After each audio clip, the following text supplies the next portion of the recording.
Hello guys, ഷവർമ്മ ഇഷ്ടമില്ലാത്തവരുണ്ടോ? നമുക്കിനി പുറത്തൊന്നും പോയി കഴിക്കണ്ട കേട്ടോ. വീട്ടിൽ തന്നെ ഹെൽത്തി ആയിട്ട് ഷവർമ്മ ഉണ്ടാക്കാം കേട്ടോ. അതിനായിട്ട് ഞാൻ ആദ്യം യൂസ് ചെയ്തേക്കുന്ന പ്രോബയോട്ടിക് ആയിട്ടുള്ള കേടാണ് കേട്ടോ. നല്ല സെറ്റ് കേട് കിട്ടിയ അതായാലും മതി കേട്ടോ. എൻ്റെ കയ്യിൽ ഉണ്ടായിരുന്നതുകൊണ്ട് ഞാനിത് ചേർത്തേക്കുന്നത്. അതൊരു 3 ടേബിൾ സ്പൂൺ നമ്മുടെ ആവശ്യത്തിനനുസരിച്ച് എടുക്കുക കേട്ടോ.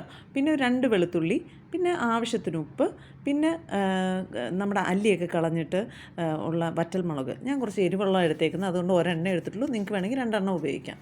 അത് എടുത്തിട്ട് പിന്നെ നമ്മൾ ഒരു മുട്ടയും കൂടി അതിനകത്ത് ഇടണം. ഒരു മുട്ട പുഴുങ്ങിയത് അതും കൂടി ചേർത്ത് അടിച്ച് കഴിഞ്ഞാൽ നല്ല ക്രീമി ആയിട്ടുള്ള മയോണൈസ് ഹെൽത്തി ആയിട്ട് വീട്ടിൽ തന്നെ ഉണ്ടാക്കാം കേട്ടോ. ഇത് ഒരുപാട് സാധനങ്ങൾ വേറെ ഉണ്ടാക്കാം ഇത് വെച്ച്.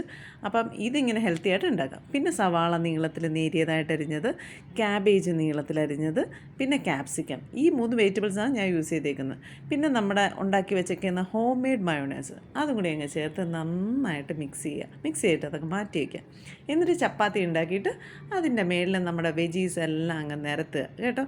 എന്നിട്ട് പിന്നെ നേരത്തെ ഞാൻ കുക്ക് ചെയ്ത് വെച്ചേക്കുന്ന കുറച്ച് ചിക്കൻ, അത് കുറച്ച് മുളക് പൊടിയും മഞ്ഞൾപ്പൊടിയും ഒക്കെ ഇട്ട് എണ്ണയില്ലാതെ തിരിച്ചും മറിച്ച് വിട്ടേക്കുന്ന ചിക്കനാണ് കേട്ടോ.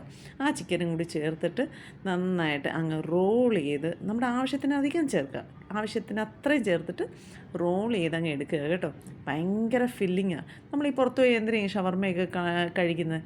പുറത്ത് പോയി കഴിക്കുമ്പോൾ നമ്മുടെ ഹെൽത്തും പോക്കാണ്, പൈസയും പോക്കാം. അപ്പോൾ ഇതത്രയും പൈസയുടെ ചിലവുമില്ല, എന്നാൽ ഹെൽത്തി ആയിട്ട് നമുക്ക് പിള്ളേർക്കൊക്കെ ധൈര്യമായിട്ട് ഉണ്ടാക്കി കൊടുക്കാനും പറ്റും. അപ്പോൾ അവരുടെ ആഗ്രഹം സാധിച്ചു എന്നായി.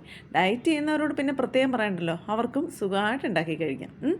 അപ്പോൾ ഈ റെസിപ്പി എല്ലാവരും ട്രൈ ചെയ്ത് നോക്കിയിട്ട് എന്നോട് പറയണം കേട്ടോ. അപ്പോൾ ഓക്കെ ദെൻ, ബൈ ബൈ.